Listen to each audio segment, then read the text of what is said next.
Back to my channel Shruti little champs. ఇంకా ఇది ముందు వీడియోకి అయితే కంటిన్యూషన్ అండి. ఇంకా మా శ్రీమాన్ బర్త్డే ఈరోజు, ఇది వచ్చేసి జూలై 19th రోజు వ్లాగ్. కొంచెం వ్లాగ్స్ అయితే లేట్గానే అప్లోడ్ చేస్తున్నానండి, ఎందుకంటే నేను చాలా అసలు టైం ఉండట్లేదు అప్లోడ్ చేద్దామంటే. ఇంకా దీన్ని ఎడిట్ చేస్తూ వాయిస్ ఓవర్ ఇస్తూ ఇంకా చాలా టైం పడుతుంది. సో అడ్జస్ట్ అయ్యి చూసేయండి. ఇంకా ఇది పూజ తర్వాత వాడు సైకిల్ తొక్కడం అయితే స్టార్ట్ చేసేసాడు. ట్యాగ్ వేసుకున్నావు అట్లనే, అగో అగో బండి ఫాస్ట్ పోతుంది. అసలు ఈ సైకిల్ చాలా పెద్దగా అయితే నేనైతే అనుకున్నాను, బట్ వాడు ఈజీగా తొక్కేస్తున్నాడు. చాలా ఈజీగా అంటే ఈజీగా తొక్కుతున్నాడు. ఇంకా గల్లీలోకి అయితే ఎంటర్ అయిపోయాడు సైకిల్కి పూజ కాగానే. వాడైతే చాలా హ్యాపీ. ఇలానే ఇంకా 2-3 రౌండ్స్ అయితే రోడ్డు మీద వేశాడు. ఇంకా వాడిని చూస్తూ ఉన్నాము. ఫస్ట్ టైం కదా, అస్సలు నమ్మాలనిపించలేదు. బట్ వాడైతే చాలా బాగా డ్రైవ్ చేస్తున్నాడు, బైసికిల్ చేస్తున్నాడు. ఇంకా చూసారా, వాడి లైట్ కూడా పెట్టించాము. ఇలా చూడండి, వాడి సైకిల్ సైజ్ చూడండి, వాడు చూడండి ఎంత ఈజీగా బైసికిల్ చేస్తున్నాడంటే.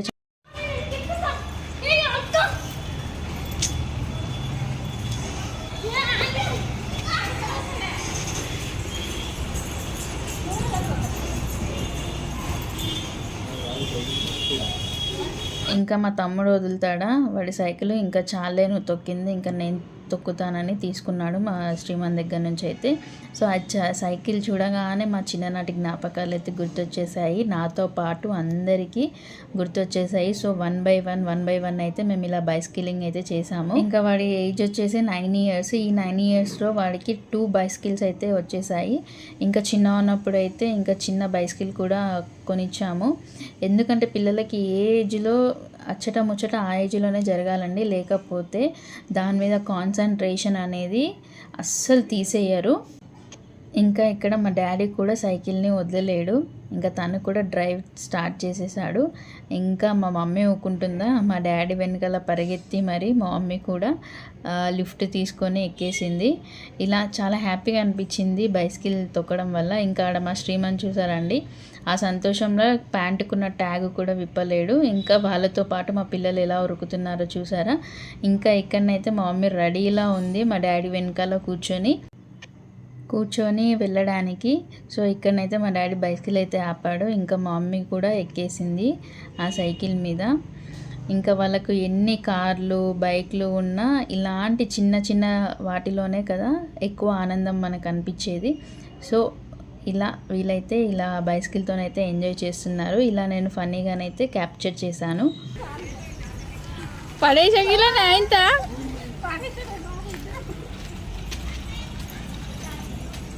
పడతారు. ఇంకా అందరు తొక్కారు, ఇంకా నేను వదులుతానా. నెక్స్ట్ టర్న్ నాదైతే వచ్చేసింది. ఇంకా నేను కూడా తొక్కడానికైతే రెడీ అయిపోయానండి. కాకపోతే ఇది నాకు చాలా చిన్నగా అనిపించింది నాకైతే డ్రైవ్ చేస్తున్నప్పుడు. చాలా సంవత్సరాలైంది నేను బైసికిలింగ్ చేయక.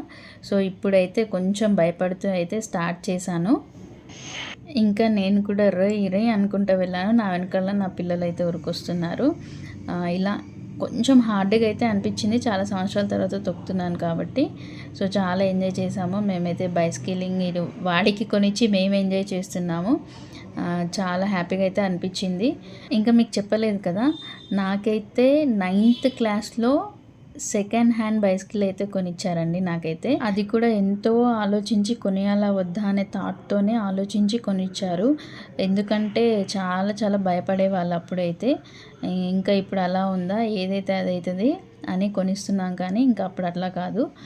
సెకండ్ హ్యాండ్ బైసికిల్ నాకు తెలిసి అది 600-700కి అయితే తీసుకున్నారు. ఇంకా నేనైతే దాన్ని బంగారంలాగా చూసుకునేదాన్ని, ఇంకా చాలా డ్రైవ్ చేసేదాన్ని. ఇంకా అలా డ్రైవ్ చేస్తూ నేను చాలా టైమ్స్ అయితే సైకిల్ మీద పడిన సందర్భాలు అయితే ఉన్నాయి. బట్ ఆ టేస్ట్ చేయండి నాకు తెలిసి ఎవ్వరు డ్రైవింగ్ అనేది నేర్చుకోరేమో. కంపల్సరీ మనం ఎంత జాగ్రత్తగా ఉన్నా కూడా మనం కంపల్సరీ పడిపోతాము. అలా నేను కూడా చాలాసార్లు పడ్డాను, ఫైనల్గా నేర్చుకున్నాను. ఇంకా అలా ఆ బైసికిల్ని అయితే ఒక 1 or 2 years అయితే నేను నడిపాను. ఇంకా దాని తర్వాత మిడిల్ గ్యాప్ వచ్చింది. ఇంకా బీటెక్ ఫైనల్ ఇయర్లో మాత్రము నాకైతే స్కూటీ అయితే కొనిచ్చారు. అది కూడా నేనే డ్రైవ్ చేస్తూ నేనే నేర్చుకున్నాను సెల్ఫ్గా. అప్పుడు ఎలా నేర్చుకున్నానేమో కానీ సెల్ఫ్గా అయితే నేర్చాను. ఇంకా దాని మీద కూడా పడకుండా ఉంటాను. ఇంకా మమ్మీ డాడీకి తెలియకుండా స్కూటీ తీసుకొని వెళ్ళేదాన్ని, కింద పడేదాన్ని, వచ్చేదాన్ని. బట్ బై గాడ్ గ్రేస్ నాకు ఎలాంటి ఫ్రాక్చరింగ్ కానీ అలాంటి ఏం కాలేదు. ఇంక ఇప్పటి కాలంలో ఇలా పడితే ఇలా ఫ్రాక్చర్ అయితే అవుతుంది. ఇంకా చెప్పలేని సిచ్యువేషన్స్ అయితే అవుతున్నాయి. కాకపోతే అప్పుడు మాత్రం అలా జస్ట్ పడేవాళ్ళము, లేచేవాళ్ళము, మళ్ళీ డ్రైవ్ చేసేవాళ్ళము, అలా ఉండేది. ఇంకా అలా స్కూటీ కూడా నేర్చేసుకున్నాను. ఇంకా స్కూటీ నేర్చుకున్నాక నెక్స్ట్ మన కన్ను దేని మీద పడుతుందండి, కార్ డ్రైవింగ్ మీద పడుతుంది కదా. సో మాకు కూడా అలానే కార్ డ్రైవింగ్ నేర్చుకోవాలని ఉండే. సో మేమైతే కార్ డ్రైవింగ్ కూడా నేర్చుకున్నాము, తమ్ముడు నేను.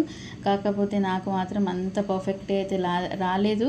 బట్ లైసెన్స్ అయితే వచ్చింది. స్టిల్ ఇప్పటికీ కూడా నేర్చుకుందామని వన్ టైం వెళ్ళాను. బట్ టైం సరిపోక చాలా గ్యాప్ వస్తుంది. సో ఆ గ్యాప్కి మళ్ళీ మర్చిపోతున్నాను. సో ఈసారి మాత్రం చాలా బాగా కాన్సన్ట్రేషన్ చేసి అయితే కార్ డ్రైవింగ్ అయితే కంపల్సరీ నేర్చుకుంటా. నేర్చుకునే మందం వస్తుంది. బట్ మళ్ళీ మర్చిపోతున్నాను, హ్యాండిల్ చేయలేకపోతున్నాను. ఎందుకంటే పిల్లలు చిన్నగా ఉన్నారు కదా, ఇప్పుడు వాళ్ళు కూడా పెద్దగా అయిపోతున్నారు. సో కార్ డ్రైవింగ్ కూడా కంపల్సరీ నేర్చేసుకుంటాను.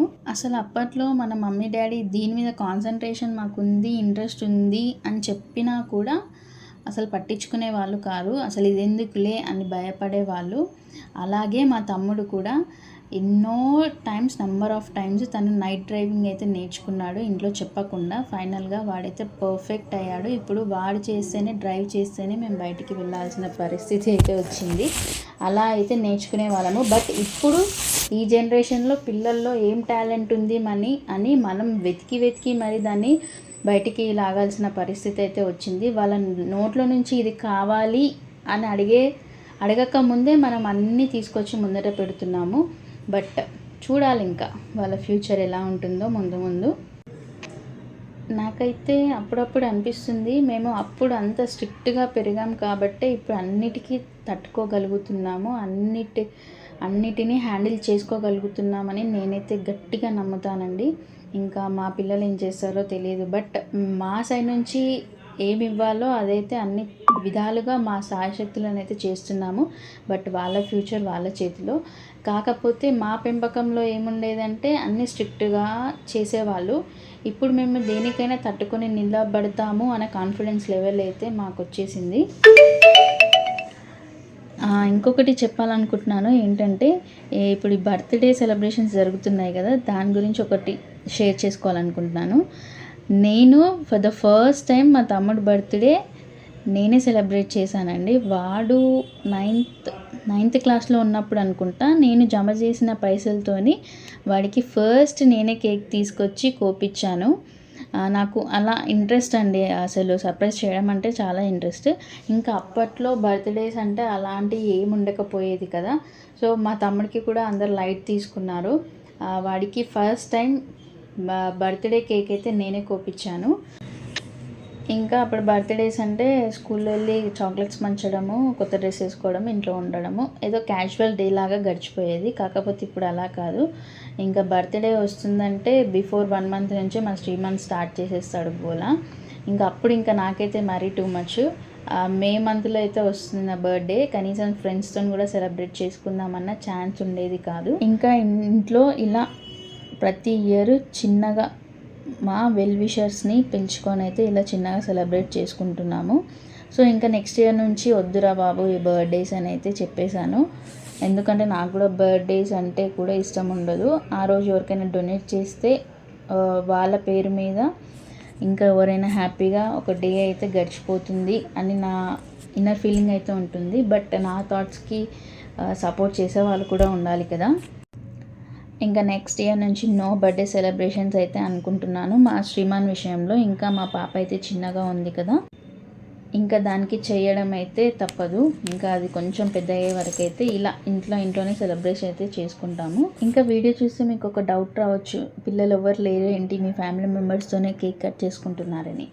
కాకపోతే మా అపార్ట్మెంట్లో అదే రోజు వేరే అమ్మాయి బర్త్డే కూడా ఉంది. సో ఆ టైంలో అందరు అక్కడికే వెళ్ళిపోయారు. ఇంకా అప్పటికే లేట్ అవుతుందని మేమైతే స్టార్ట్ చేసేసాము.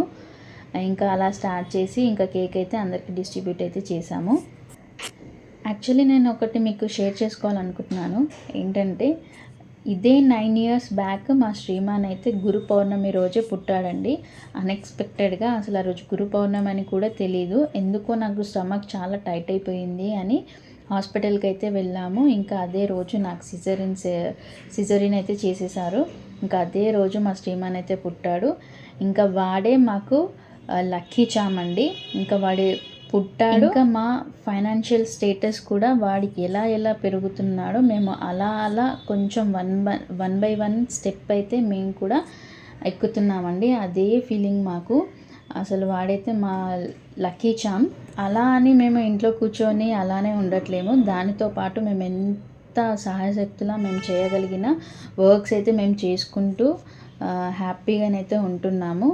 సో ఎప్పటికైనా వాడు మా లిటిల్ చామ్. ఇలా చూసారా మా తమ్ముడు అండ్ శ్రీమాన్ చాలా టామ్ అండ్ జెర్రీ, ఇద్దరు ఎప్పుడు కొట్టుకుంటూనే ఉంటాడు. మా తమ్ముడు ఎంత చిదరించుకున్నా ఎంత కొట్టినా కూడా వాడు మా తమ్ముడి దగ్గరికే వెళ్తాడు. మా తమ్ముడు కూడా అంతే, వాడిని ఎంత చిదరించుకున్నా మళ్ళీ అంతే దగ్గరికి తీసుకుంటాడు అండ్ అలానే తిప్పుతాడు. మేము చిన్న ఉన్నప్పుడు